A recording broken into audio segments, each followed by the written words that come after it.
ಸ್ತೋತ್ರಾಗ್ಲಿ ತಂದಿ. ನನ್ನ ಹೆಸರು ಲಕ್ಷ್ಮೀ. ನಾನು ಸಾಕ್ಷಿ ಏನಂತದ್ರಿ ಹಾಲೆಲೂಯಾ. ಯಾಕಂದ್ರೆ ನೋಡಿದ್ರೆ ಗುಣಾಗಲ್ಲ, ಯಾರು ಹೇಳತ್ತಾರ ಗುಣಾಗಲ್ಲ. ನಾನು ಹೋದ ವಾರ ಸಾಕ್ಷಿ ಹೇಳಿದೆ ಸರ್. ಎಲ್ಲರಿಗೆ ಬೇಜಾರು ಬರೋದಂಗ ನಿಮ್ಗೆ ದಯವಿಟ್ಟು ಕ್ಷಮಿಸ್ತೆ. ನನ್ನ ತಾಪಿಂದ ನಿಮಗೆ ಹೇಳ್ಕೊಡತ್ತಿದೆ.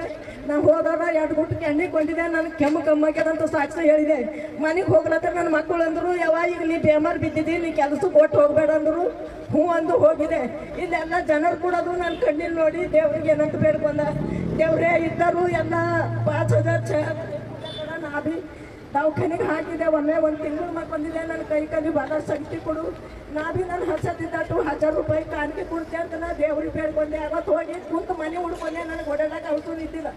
ಮರ್ದಿನಕ್ಕೆ ಏನಂದ್ರಮ್ಮ ನೀ ಸರಿಗೆ ನಡಿ ಅಂದ್ರೆ ನನಗೆ ಔಷಧ ಇಲ್ಲ. ಹ್ಯಾಂಗೆ ಬರ್ಲಿ ಸರಿಗೆ ಅಂದ್ರೆ ಈಗ ನಮ್ಮ ತಂಗಿ ಅಂದಳು, ನಾ ಇರ್ತೇ ನೀನು ನಡಿ ಅಂದ್ರೆ 4 ದಿವಸ ಸರಿಗೆ ಹೋಗಿದೆ. ಅವ್ರು ಏನು ಮಾಡ್ಯಾರ, 1 ವರ್ಷ ಕೊಡೋದು 2 ವರ್ಷ ಕೊಟ್ಟಾರ.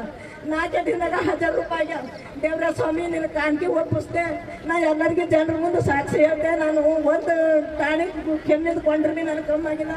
2 ಗುಟ್ಟು ಕೆಣ್ಣೆ ಕೊಂಡ್ರೆ ನನಗೆ ಕಮ್ಮಾಗ್ಯದ. ಮತ್ತು ನಾನು ಇದು 1000 ರೂಪಾಯಿ ಕಾಣಿಕೆ ಹಾಕಿದೆ ಅಂತ ಬೇಡ್ಕೊಂಡಿದ್ದೆ. ಇವತ್ತು ಸಾಕ್ಷಿ ಹೇಳಿ ಎಲ್ಲರೂ ಹುಜರ ನಿಮ್ಮ ಭಕ್ತರಿಗೆ ಕೈದಾಗ ಕಾಣಿಕೆ ಕೊಟ್ಟೈತೆ ನೋಡ್ರಿ.